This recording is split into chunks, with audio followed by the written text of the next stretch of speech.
Awesome. Oh, I didn't get my name badge. I got to get my badge. Okay, well, welcome to our annual Alumni Council meeting. I am so excited to be here with all of you today. My name is Nadia. I am the president of the Alumni Association. And I'm going to call the meeting to order now. It is 8:30 a.m. And just for an opening statement, I am really excited just to be here today in the midst of what we've been working on as a group. I think these past couple of months have allowed us as an association to connect with a part of our alumni body who is crying out that they want to be more connected and more engaged with the university. And it gives us an opportunity as leaders to step in and support our constituents, all of our alumni, in a way that we haven't done before. I think also it's a platform right now of people who want to get connected and want to be engaged with the Alumni Association, who just don't know how. And so I think today's meeting, as we talk about old business, things that we've accomplished in the past year, but also as we look forward to fiscal year 19 and fiscal year 20, what are the things that we can pick up as leaders of the association to take back to our constituent units, to take back to our clubs, to begin to serve them in a better way and in the ways that they want to be met and they want to be served. So again, thank you all for showing up. I know I always say that it's one of our responsibilities as leaders to show up and be present.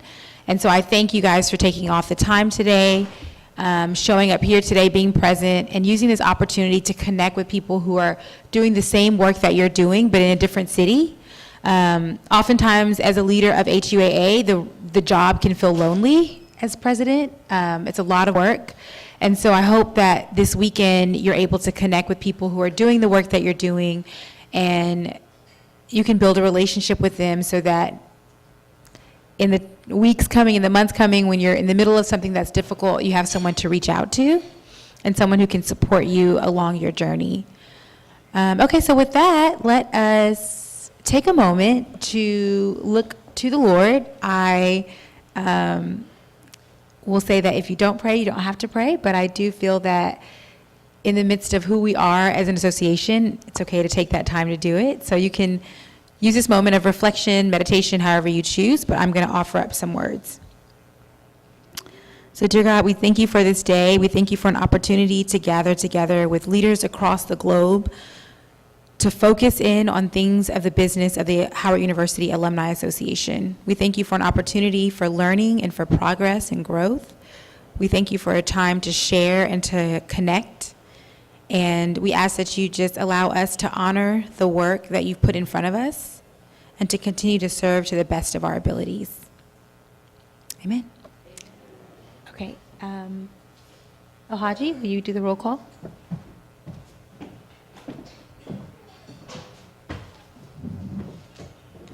Good morning, everyone.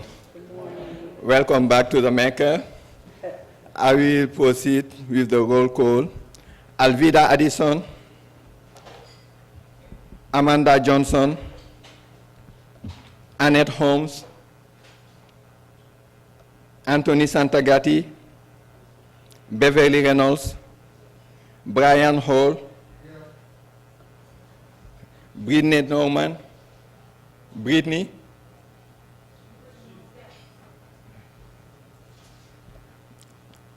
Bukola Ikundayo, Candice Jacko, Carmen Wallace, Charlie Lewis, Chance Mason III, Chance,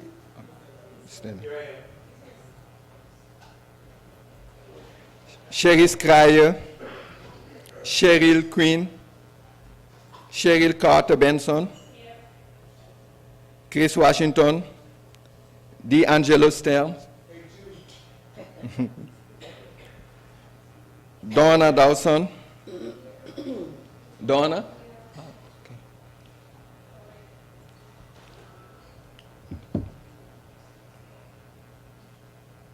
Eddie Sueton, Eddie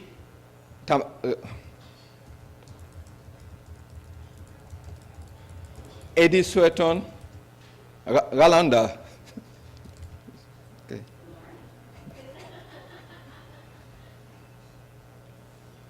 El Hadji Diagne, présent. Elgin Wells. He's a proxy. Erika Hepburn. Erika. Hazel Robinson. Ayola Redin. Jeffrey Fleming. Candice Harris. Kelly Lockhart. Kiva Gates. Kristen Clark. Loretta Felder McKelvey. Megan Watt.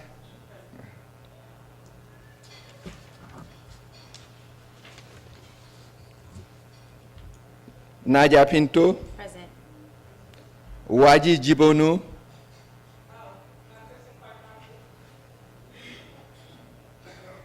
Peter King. Randall Williams. Reginald Guy.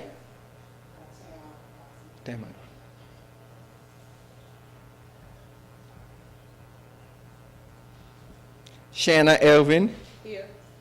Sharon Drake. Cheryl Owens. Sherlyn Henry Barrett. Tamara Howard. Toykus Westbrooks. Tony Hatching. Tyrone Wilson. Velva Dawson. Okay. Thank you. You don't have a call. For okay.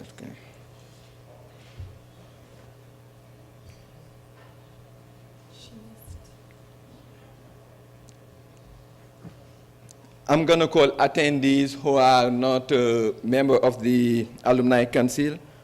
Sorry. Andre Townsell.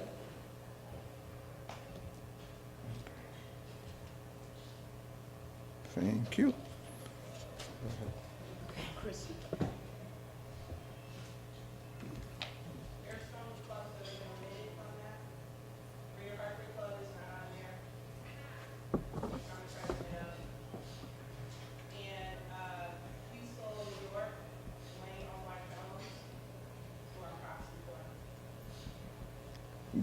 Greater Hartford. You put it there? Okay, good.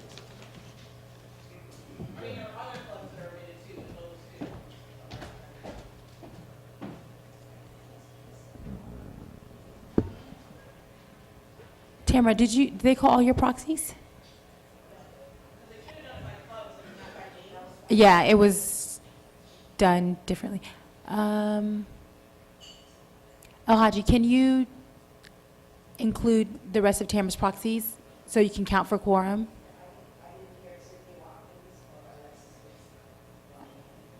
You have to add them in. And then El Hadji, I'll give you a moment to let me know if we have quorum. I'll proceed while he's doing that. Yes? Yes?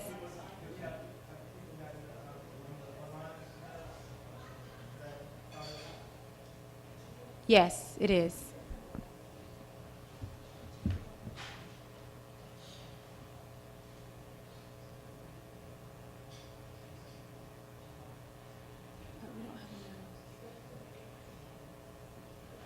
Excuse me, sir.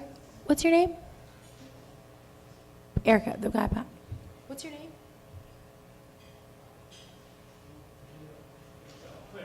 Clarence. Is there a way to see who's on the live stream? Is there a way to see who's on the live stream? It's up now. Can you see how many, if anyone's viewing it?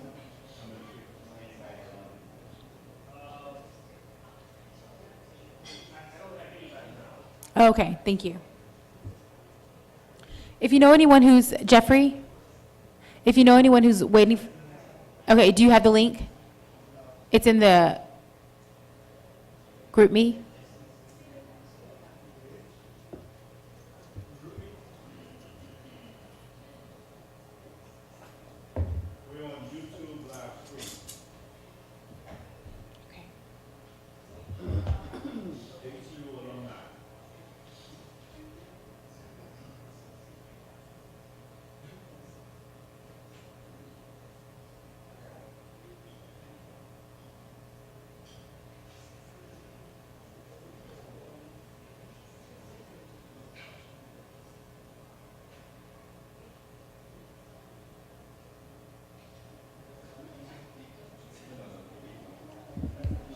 Okay, we'll move forward on the agenda for the consideration of the agenda. The agenda is presented to you in the Google Drive, and it's also up top on the screen. It's small. Can you see it? Do you need me to zoom in? Any questions on the agenda?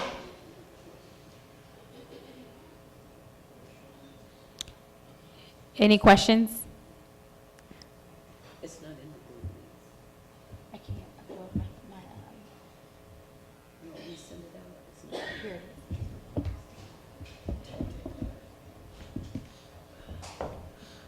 If there are no questions, may we have a call for the vote? Or can we have a? I'm sorry, Jeffrey, what did you say?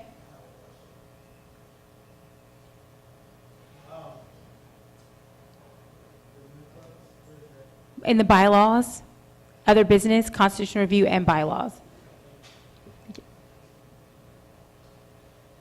Any other questions?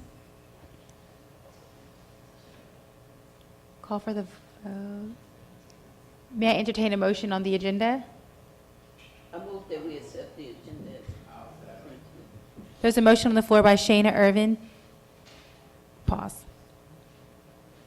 Our secretary is not here. Is anyone set up to take minutes for a moment?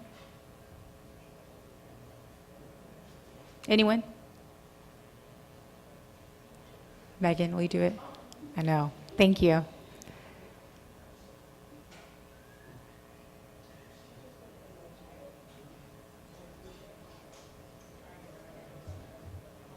You're good?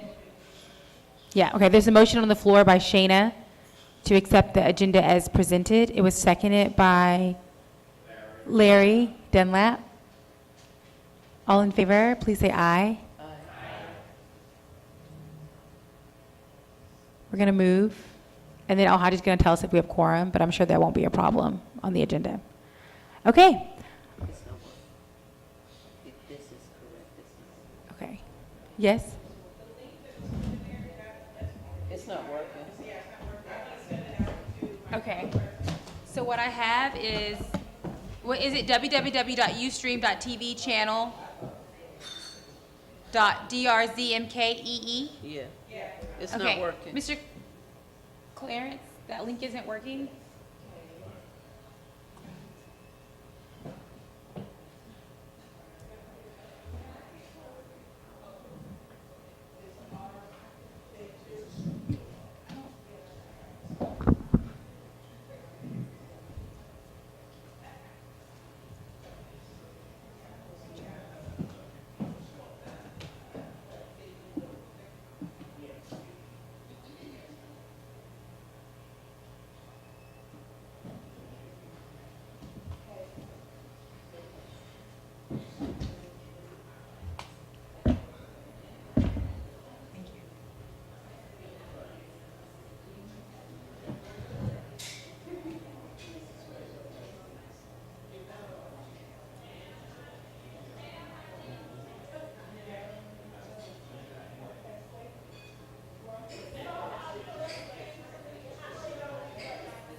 Wonderful to be here. That's YouTube. Oh, that's Anthony. Morning, Nod. Hi. How am I now? An hour? I'm 20 minutes late. Yeah, 25 minutes late. I landed at BWI at right after 6 a.m. I'm doing the best I can. Yes. Right, and I'm waiting for him, so I'm doing the best. So. Okay, let's get some breakfast. Okay. Okay, I'm going to go ahead and do the president's report. Are you guys fine with me sitting, or do you think I should stand? You're fine, okay. Okay. Do you guys mind, Jeffrey, can you close the door for me, please? Oh, thank you. It's closed. Okay, great. Okay. So I will be brief. What time is it? 8:46. So I'll talk about organizational growth for HUAA. Just a moment. Okay.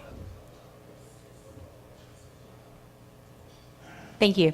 We'll go through organizational growth, HUA impact, modeling against the blueprint for excellence, updates from the alumni board meeting, and then university updates, and then also upcoming initiatives for the association. So institutional changes that we're working on is building the brand of HUAA across the globe. There are some initiatives that we want to focus on around brand awareness. This year, we will launch a branding committee, and we are looking for people to build and grow on that branding committee. The focus of it is to establish a brand for HUAA that is recognizable amongst all alumni, and shifting the way people think about the association. Every day I encounter people who say, oh, I'm active, I get the magazine. And we know in this room that does not mean you're active with the association. And so how do we separate what the university is doing for alumni and what we're doing as an association to distinguish the benefits of the association and just being an alum?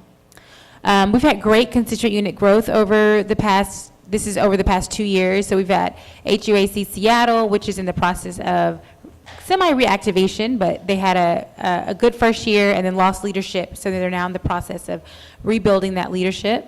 HUAC of Campus Pals, HUAC Howard County, HUAC Denver, Colorado, HUILGBTAAC. And then we're in the process of reactivating HUAC Philadelphia, which we know will happen today. Also up for approval of bylaws is HUAC Northwest Indiana. And then in the process of going through bylaw reviews, HUAC Las Vegas. I know there are other HUACs on the growth spectrum for Region 5, potentially Austin/San Antonio. I think there's one more in Tamara, is there one more in your area coming up soon? That's it, okay. And, yep, that's it. So excited about what's to come for growth of the HU alumni clubs, our local constituent units, and potentially some other associate membership organizations, like we have our Campus Pals or other groups from Howard's undergraduate population that are also interested in starting alumni clubs. And so we're excited to continue to grow where it's most meaningful. So membership this year, we've had this is weird. We've had an increase of the engagement of alumni at events, but we've had a decrease in our number of actual members. And so our focus moving forward, Shana will present on membership, is how do we transfer engagement into numbers, and the importance of membership numbers will be one of our focuses moving forward. As far as events are concerned, we hosted several major regional events this year: Bison on the Lake in Atlanta, Essence Festival in New Orleans with Region 5, LA Bison Honors in Los Angeles, Region 6, Bison on the Row in Virginia, Region 2. We had Bison in Vegas for Labor Day weekend, that was Region 6. And a major event, Region 1, am I missing one of your your big event? Well, no, we had an event in New York for Region 1 at the the Apollo Theater for Between the World and Me with alum Ta-Nehisi Coates. And then finances, I think this slide is acting really weird.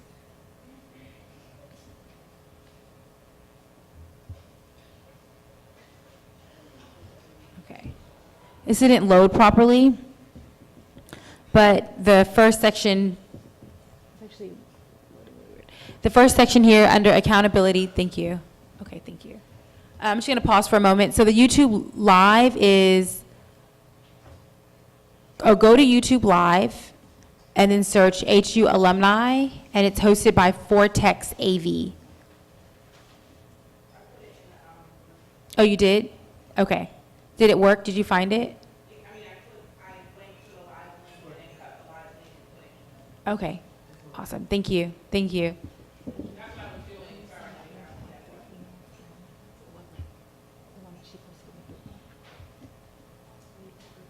Okay. Okay. Okay. So moving forward to HUAA impact, my apologies, I'm not sure why the slide is showing up this way, but the first section says region chair commitment. So under accountability, alignment, and transparency are ways that as an association, we can be more aligned with our vision and mission in the Blueprint for Excellence, but then also with what the university is asking of the Alumni Association. Another area around transparency is just being as clear as possible and open as possible with our constituent units and our members. One of the areas that came up a lot this year in reviews, also in our end of year reports, is connectivity amongst the constituent units. And so I wanted to bring up the two ways that we want our constituent units to connect. And one of them is through your local region, which is the first section. It's just a region chairs. And the second section is through your constituent unit cups, your constituent unit presidents. And so the first one is you should be connecting with your constituent unit group, your region, on a quarterly basis. This will allow for streamlined feedback between you and your region chair and also you and other constituent unit presidents in your region. It also allows an opportunity for you to make your region chairs to make suggestions to you, to your leadership, to your board. And I think one of the things that we haven't done a great job of in the past is documenting what success looks like within a region. We have the end of year reports and we have the annual reports, but there isn't a strong enough document that I can give to a new club president and say, this is a formula to make your club work effectively. And to do that at different stages of your life cycle, right? So when you first start, your club isn't as large as it's going to be in 3 years or 4 years. And so what do you do as far as leadership? Maybe you don't have a full board of 6 people. Maybe your board is 4 people. And what does that look like on a scalable model?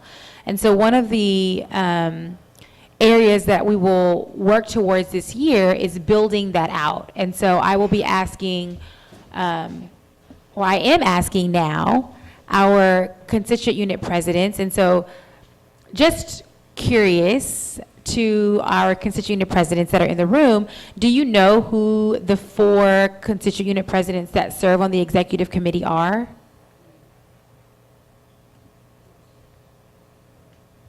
No, okay. Good. So they are Annette Holmes from Houston, Texas, Charlie Lewis from New York, Tony Hutchins from Columbus, Ohio, and the 4th one is Melody Miller. She is no longer an official president, so we'll be filling that role as soon. And so the 4 of those people are supposed to be a support to all the constituent unit presidents. And so they should be hosting frequent conference calls. I didn't say a specific time period, but the focus there is to develop best practices amongst all constituent unit presidents, building mentorship relationships amongst presidents, and also developing senior HUAA leadership.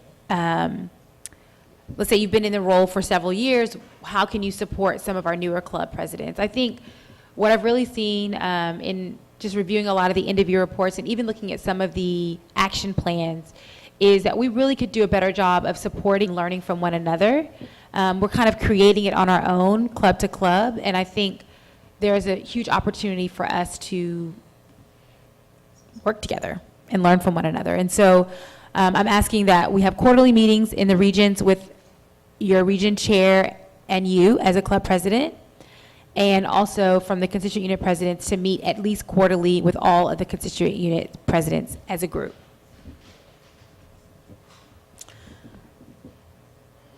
The next bullet under our Blueprint for Excellence is membership and engagement. So we've had challenges amongst all of our clubs, our regions, across the board, both locally and nationally for membership.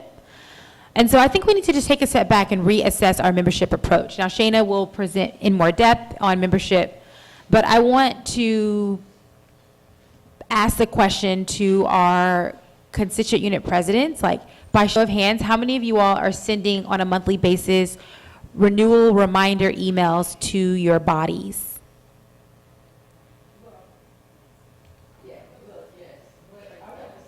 Yes, you have the floor, Kiva. You can sit. Or let me pause for a second. Mr. Clarence, should she use the mic? Yes, okay, the mic is there. But Megan can pass it to you and you can sit.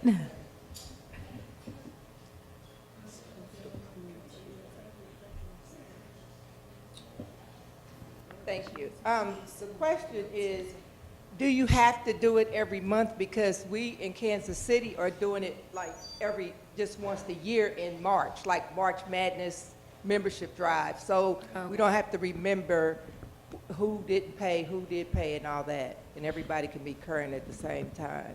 So if you see that most of your members are on the March cycle, that works. But for most of us, our members are renewing and expiring on a monthly basis. And so when you see their expiration date, it can become an easy task as like 30 minutes once a month. You already have the email drafted and you send it out that way. But I do understand that it becomes kind of like a monotonous task. But I think that's an opportunity to engage maybe a younger alum who may not mind sending out that email. It has the president's signature on it, but a lot of what we saw in the survey that we took online, and that data is still being synthesized, was that people don't know when their membership is expiring. And so the question to them was like, are you active? And they're like, I'm not, but it's only because I didn't know I needed to renew. And so that's a lot of, when I looked at the numbers for our clubs about renewals, the numbers were really low, and I think it's purely because we're not reminding them to renew. And we're in the process of a data system advancement, so we're shifting the way the University Department of Alumni Relations manages data. They're going into a new software, and so that will support us, and we will hopefully have some better offerings, like sending out these emails from the university, right? So it doesn't have to come from our local clubs. Or another one is creating this online database, which is something that we've been talking about for 2+ years. And so we'll see those changes come about. That's supposed to launch in June. I'm sure El Haji will provide more information about that. That's something that's on the radar. But until then, I think our best approach is the monthly emails. Well, actually, I'm just thinking about local anyway. Right. Not national, whatever it is, but local is, you send it out, and we'll take it away. At any time. That's the right spirit. Okay. So for FY19, a membership focus will be, oh yes, sorry.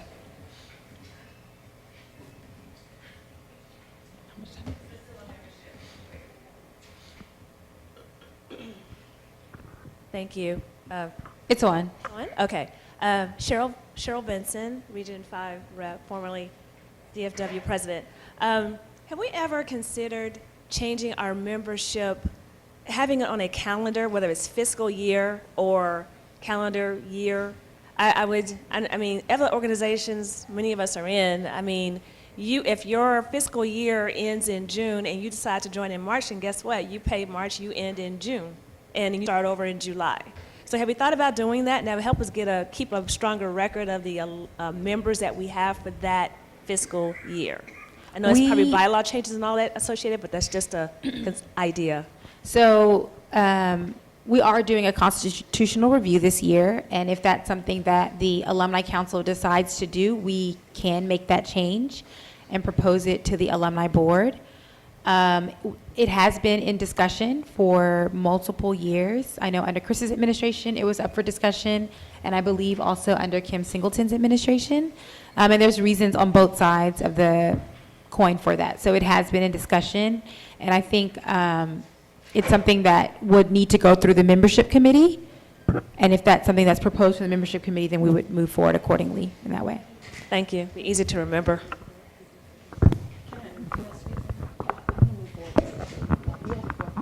Okay.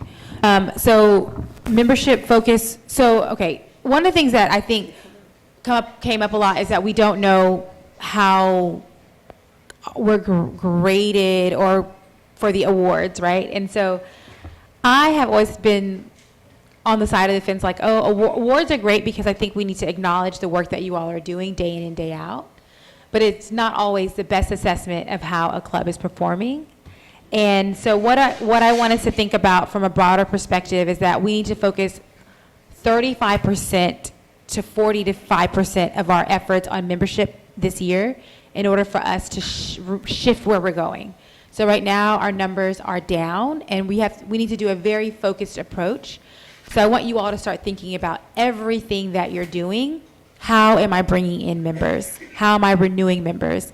And also to keep very astute records on who is renewing and who is new for your membership on a local level, and then also on the national level. We'll be able to track that as well. So are you getting people who have never joined before or have lapsed over 2 years?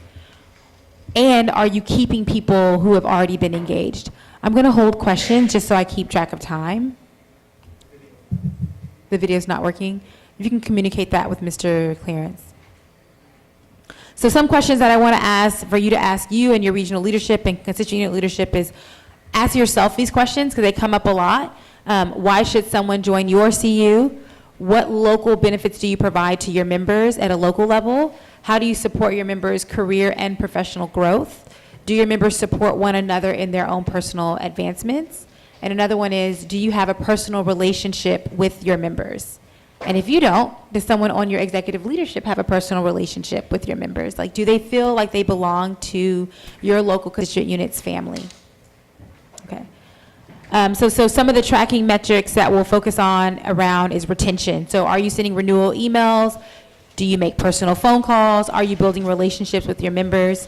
Are you honoring membership accomplishments? Every time we do it on a national level or I see it done on a local level, people are really excited to support each other, right? So if somebody gets married, somebody has a baby, someone has a job advancement, that is something that we can really highlight on a local level. And if it's big enough, we can also highlight it on the national level through our national, or I should say global newsletter. So just be mindful about that. We're welcome to receive those type of exciting life changes to include in our global newsletter, but then you should also be finding ways to include it in your local newsletters as well. New members. So one of the metrics that I want you all to track this year is a % of the class of 2008 that's in your area that are active within your club. So we really need to start taking advantage of first year free. 18. Yeah, did I say something different? 8. Oh, that's my year. Okay, 2018, sorry, in your area. So finding ways to really connect with them. So new member events, induction ceremony. Has anyone ever done an induction ceremony? We have. Yeah, I think that's a beautiful thing. I never did it in Houston. We probably still don't do it in Houston, but I think it's a great way to get people to join, especially if you're trying to promote, Kiva, like you said, a March thing, our induction ceremonies in March or our induction ceremonies in June. Like that's a great way to really build up membership around a certain time period to help with your own process of sending monthly emails out. But it's a great way just to create and cultivate a stronger brand awareness as well as a stronger family feeling. Engagements, are you doing events that attract different demographics, your younger generation, your families, your older generation? Are you having a happy hour, and are you having a tea, a mother-daughter tea? Are you doing events that allow people to bring their children, and then also events that are around professional development? So things that are really in a variety of areas to attract people in your region, in your club, in your area to join and get connected. Another thing that we've seen successful in some of the clubs, all the clubs who have lifetime membership, it's successful. So maybe you consider with your board adding a lifetime membership option. It reduces the need to renew every year, but it also helps create sustainable members, long-term members, and we need to think about longevity around membership. And then lastly, around membership, what benefits in your CU make it unique? How can you establish local membership benefits? Is there a local restaurant that everybody loves that you can connect with and get a discount for HUAC of Atlanta members or HUAC New Haven members? Okay. Also on membership and engagement, we're looking at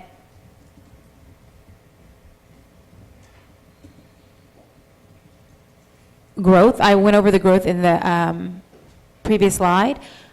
From here to highlight, we've had 89% growth in our Instagram page and 19% growth in our Facebook page. Continue to share. This is a way for us to connect socially, and I think it's important to have a social presence. I'm sure you all agree.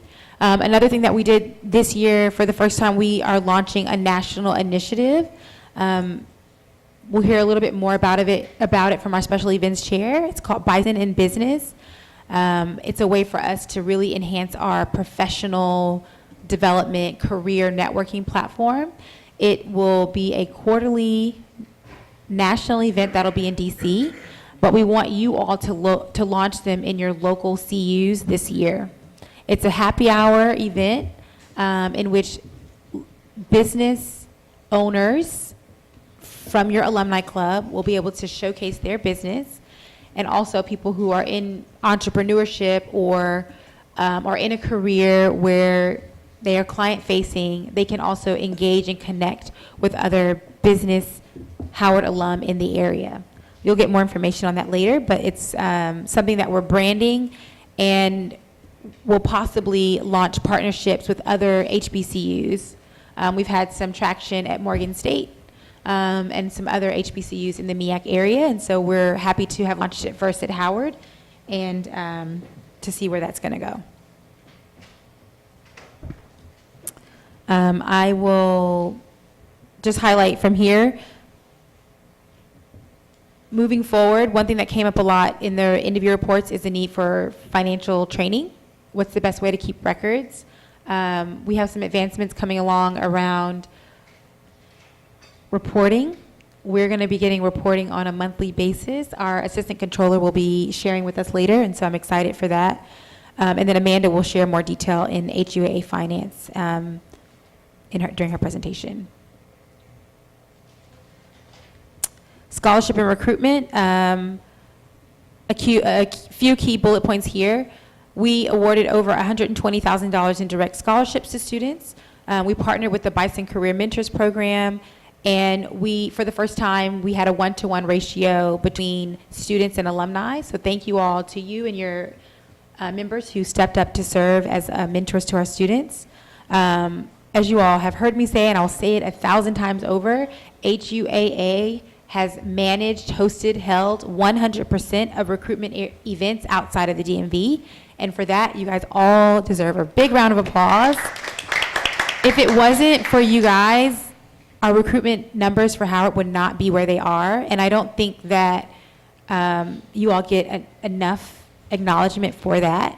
And so I want to appreciate you for that. Like, Howard is constantly increasing our recruitment numbers, and it's literally because of the work that our constituent units are doing.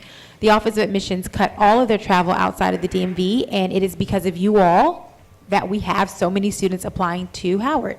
And that's huge, and I appreciate you. I know the Office of Admissions appreciates you. I'm sure the students appreciate you. Alumni board meeting. So we had our first alumni board meeting in 7 years. Attendees included President Frederick, Chairman Mobley, Vice Chair Wiley, David Bennett, the Vice President of Development and Alumni Relations, Provost Wutaw, General Counsel, and of course members of our HUA Executive Committee. Our discussion topics really echoed that of the last 3 alumni board meetings. And so for me, that was a red alert, right? What are we doing as an association in partnership with the university to get things changed? And when I read over the minutes from 2010, 9, and 11, and the things that administration was asking for were very similar to what we're asking for. And so I am confident that the things that were, just a moment, can you jot your question down, because I am short on time, but I'll take it at the end. Some of the things that were brought up were things that we've been talking about for years. And so I would like you all to hold me accountable in getting those things addressed, because I don't think we need to continue to operate in the manner that we have been. Some of those things have been addressed since that meeting, and we'll be able to discuss them. But the major areas that we brought up from the association side was lack of consistent communication between the university and alumni, the feeling of the HUAA versus university or not in alignment with university mentality and what that does to the association, and feeling like the association is supported, and then concerns around bad reporting as it relates to financial accounting. And so please, review these challenges and areas for the university. There's 3 slides on it in my presentation that I don't want to completely go, I'm going the wrong direction to go into. Okay. So university partnerships, we have partnerships obviously with the Office of Admissions, Office of Career Services for the Bison Career Mentors Program, Bison Pre-Alumni Association, which is an organization on campus of students who are cultivating awareness around what it means to be an active and engaged alum, and then also the athletics department, and we will hear from them later on today. Upcoming initiatives, we are going to be in the process of a constitutional review. If you are interested in being a part of a working committee for that, please let me know. It'll be an intensive process for the month of June so that we can get it up to Alumni Council for a call and vote in July. It's a long process to change a constitution, and so we've had the floor open since last Alumni Council. I've only received like 1 or 2 comments from the council, and so if you all can please review the Constitution. There are several things that we can change to increase our governance, and create more limitations and structure. One of the things is that the importance of attending this meeting, right? And so shifting the way we think about our role as a president, as a region chair, as a region rep, and making sure that our Constitution reflects the needs of our association. And then I have an ask. The sesquicentennial artwork. Have you guys all seen it? No, okay. Yes and no. So we need to get it out somewhere this weekend. Where's Caleb? Where is it? Howard Hall. Is Howard Hall open this weekend? It is? Can we get it to Marriott? I'll talk to you after. But we need someone to manage sales, PR, et cetera. Is anyone in the room willing to do that or interested and wants to talk to me about it more? I'm like staring, you guys. Thank you. Someone to manage the sesquicentennial artwork sales.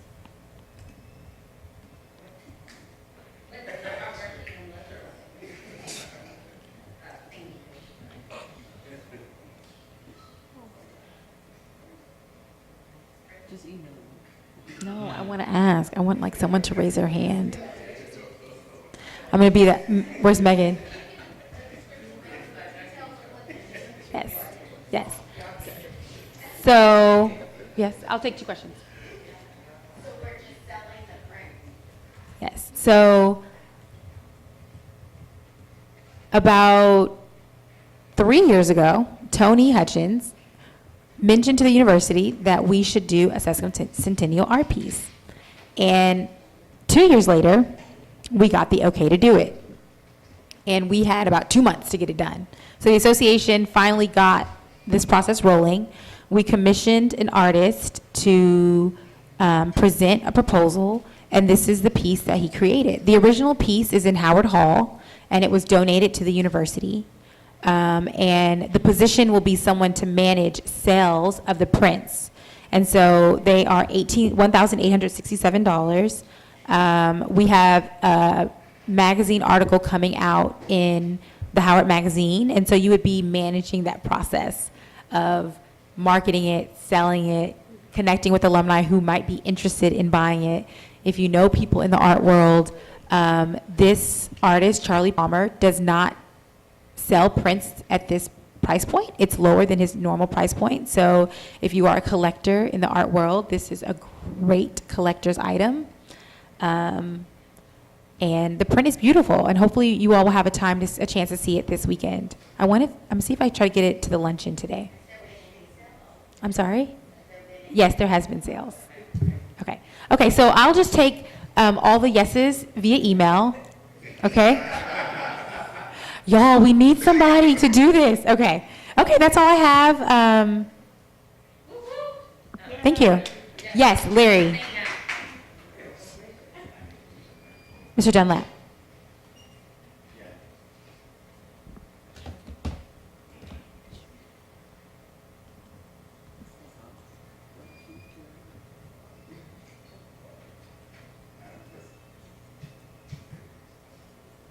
Madam President, we Yes. just want to know if we'll be privy to the copy of these.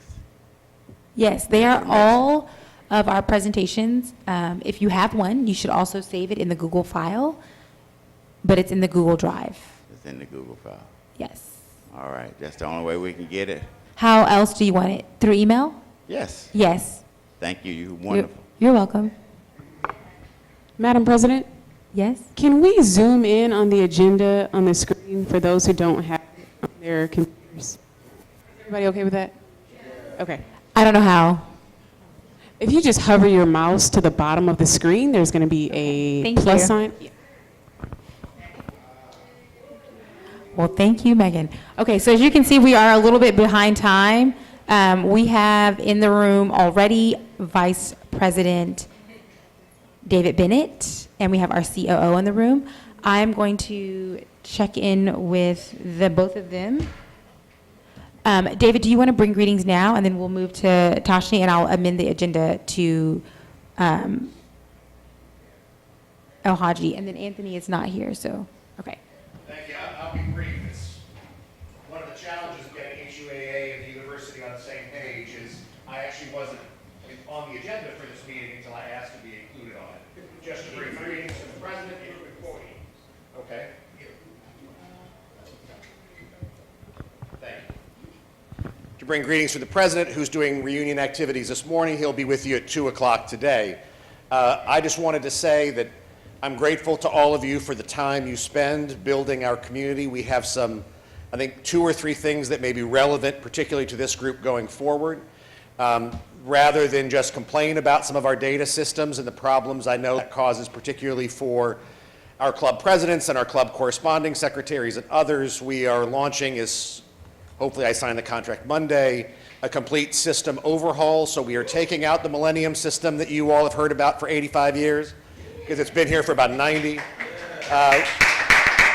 We are moving to a system that will allow you, kind of in a way that we figure out together, not only to communicate with members of your clubs, but communicate on a schedule with people in your larger geographic area who are part of the family, to give them the opportunity to feel deeply and richly connected to Howard through the club, through the university, through mentorship, through volunteering, through whatever path of engagement resonates for them.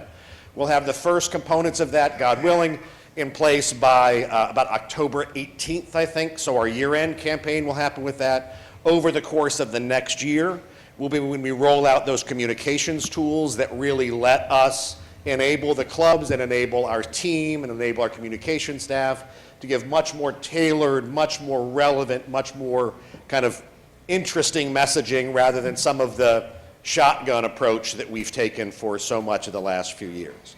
The second thing I want to say is financially, which is part of why we're here, we are having a good year. We are ahead of pace for last year. Some of you may have seen the announcements from Dr. Pamela and Irvin Reed last week of their $1 million commitments to the Department of Psychology. We will have probably 7 or 8 more of those announcements to roll out within the course of about the next 45 days. These are investments in our students. They're investments in financial aid. They're investments in our faculty and our professorships. They're where we want to see dollars going. Third thing I will say is in terms of our physical campus, Dr. Dubroy will share some more context about that, but y'all been here longer than I have. The fact that we have underinvested in our resources, the fact that HBCUs have systematically been discriminated against in terms of the funding that they receive is no surprise to anybody in this room. Rather than just express our stress about it, we've decided to do something about it. So Dr. Dubroy will talk about the rehabilitation of kind of some core infrastructure. Steam plants may not be sexy, but they keep, 10,000 people alive. So we are very supportive of steam plants. But we're also going to talk about the undergraduate library has been closed for too long for no reason, and it's not accessible to students who need it. That's something we're going to stop talking about and start doing. We're going to make sure that the School of Nursing and public health colleagues and allied health colleagues and physical therapy colleagues have adequate facilities in the next period of time until we can get them a home, whether in renovated annex or another space. So you know no classes were canceled because of what happened to Douglas, but we are committed to finding the right way to restore Douglas and make Douglas better than it ever was before. It's the heart of the COAS experience, it's the heart of the yard, and that is something we are committed to doing. So I think you'll hear from Dr. Dubroy, while she's much more generous in her tone than I am, the sense that the time for talking has stopped and the time for doing is now here, and that is President Frederick's very clear direction to his cabinet leadership, usually at about 5 o'clock in the morning in emails, and about 10 o'clock at night in emails and every hour in between. So with that, I don't want to throw President Pinto further off her agenda than I have. Any burning questions that I can answer for anybody in the room, I'm happy to. Yes, ma'am.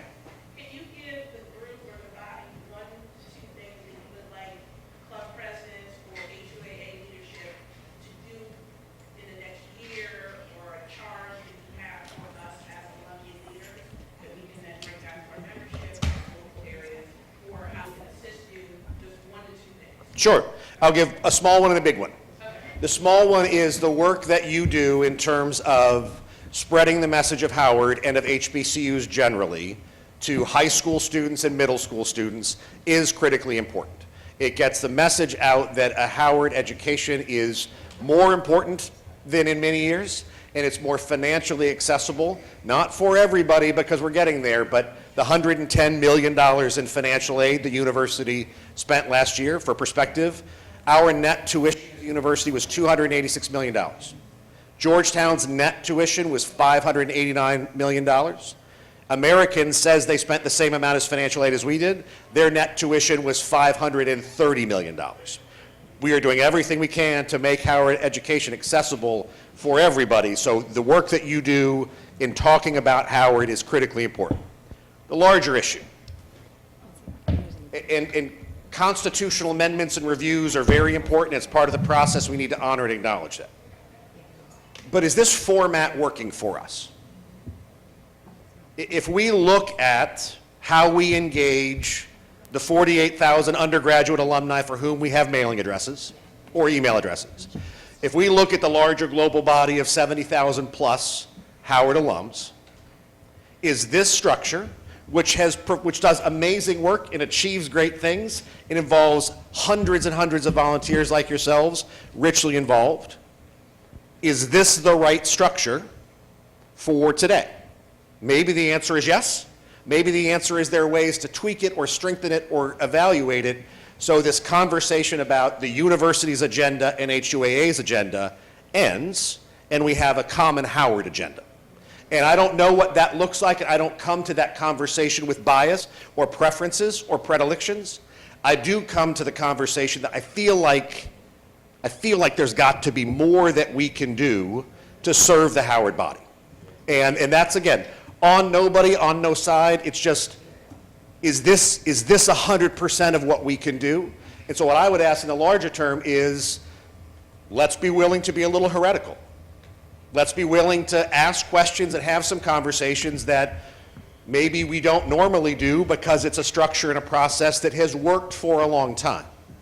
But the same structure and process that's worked for a long time at Howard also led us to $780 million in deferred maintenance and exploding steam plants. So at some point, when do we look at our model and say 20 more years of just like this? Or is there a twist or a tweak we need to make? So I appreciate your question. I thank you for it. It's a little one and a big one, but they both might make a big difference to the Howard body. Yes, Tim? I just have a question on, is there any efforts to expand and grow the Department of Alumni Relations? Considering that we're still the same unit, we were accessing alumni, and gave it all at the same time, is there any plans to grow that? There is, and I'll raise two with my line of work. And I know I come to this with a different perspective because this is hopefully what I do for a living, as long as the president will have me. There are two parts of the conversation that I think we've conflated in a way that doesn't always work. One is alumni engagement, and one is annual giving and alumni revenue. And they are both important. They are vital to mission. That's why we're here. But I think we kind of smush and sandwich and squeeze out, and part of it falls off the plate onto the floor because we haven't, from my perspective and my predecessors, not the team, because they're great. You know Caleb, you know G, they're fantastic. But have we owned an understanding of what alumni engagement is and should look like, and what HUAA annual giving dues should look like? And I think that goes back again to what's the fundamental structure. So yes, I'm committed to staffing those two functions, but I think we should be just as radical in saying how are we delivering on those two goals, because we also have annual giving that affects parents. We need to engage students as students and why philanthropy is important and guide them through their longer journey. So looking at those two pieces, I'm trying to figure out with Elhaji, with Caleb, with Byron Chu, with my head of major gifts, how do we align those two things so we can get both jobs done? Because I was sitting next to Dean Crew, the School of Social Work, at the prayer breakfast, and just heard she apparently does this amazing presentation about, for social workers who are disproportionately female and in helping professions, which means salary inequities are even greater for them than they are for women in most fields. She apparently does this 40-minute presentation to incoming students, which is knock your socks off amazing about how to have conversations about equity and worth as a professional. Why aren't we recording that with 50 other webcasts like that and making it available to all alumni to engage them and remind them of the legacy and tradition that they carry forward every day at Howard? So when I think about engagement and revenue, we need to figure out how to make both of those things work. And people is absolutely part of that solution. More people. Awesome. Yes, ma'am. So I'm just thinking, and I want to make sure I'm clear on my question. So I worked for a Fortune 24 $100 billion company. Brought them to the university. They went to partner with Howard. You may have heard of Express Scripts, and there was some partnership. I brought the chief medical officer here. We partnered with the School of Pharmacy and their symposium. They wanted to partner with Howard, but there was a bottleneck between how do we, I think the issue was our. I have an effect on a lot of speeches. Howard University went to the company and said, can you give us X number of dollars? Well, we hadn't really established a relationship, and so we were trying to figure out how can Express Scripts recruit from Howard, and what does that look like? Who do we work with to develop a strategy and a plan? And it just fell on deaf ears, and that's been going on for 2 years. So hopefully we can chat. As many of you know, I answer my own phone. I do my own email. That's my cell phone number is on my card. And thank you for bringing that to us. And it's one of the challenges that we have here, and I've said it in front of our decadal leadership. Our deans are amazing. There's been huge turnover in our deans. From the time the president became provost to now, there were 13 deans, 12 of whom have turned over. A lot of our deans do not come from the kinds of predominantly white institutions where as an assistant or associate dean, you would have huge fundraising responsibilities. So it's not something for many of them, and Baron Harvey will take the wallet out of your purse right now, but for many of them, they have not been trained and developed as fundraisers, and that hasn't been a primary performance criteria here. But Dean Foya is a perfect example. She's got things she wants to get done, and she knows she needs money to do it, so she wants to get there. One of the things that I have to figure out is the university has really under-resourced support for schools, colleges, and units in terms of achieving some of their fundraising goals. But I'm in a position from a business plan, I could give Dean Crew 2 people today to build and grow her program over time, and God bless them, social workers will give it the highest percentage of just about anybody in town. But I'm not going to recover the salaries of those people for a while, given the given capacity of many of those folks. So how do we strike the balance in supporting schools and colleges? Right now, if you can move the needle, you get attention, and that, to be honest, is kind of where we need to start.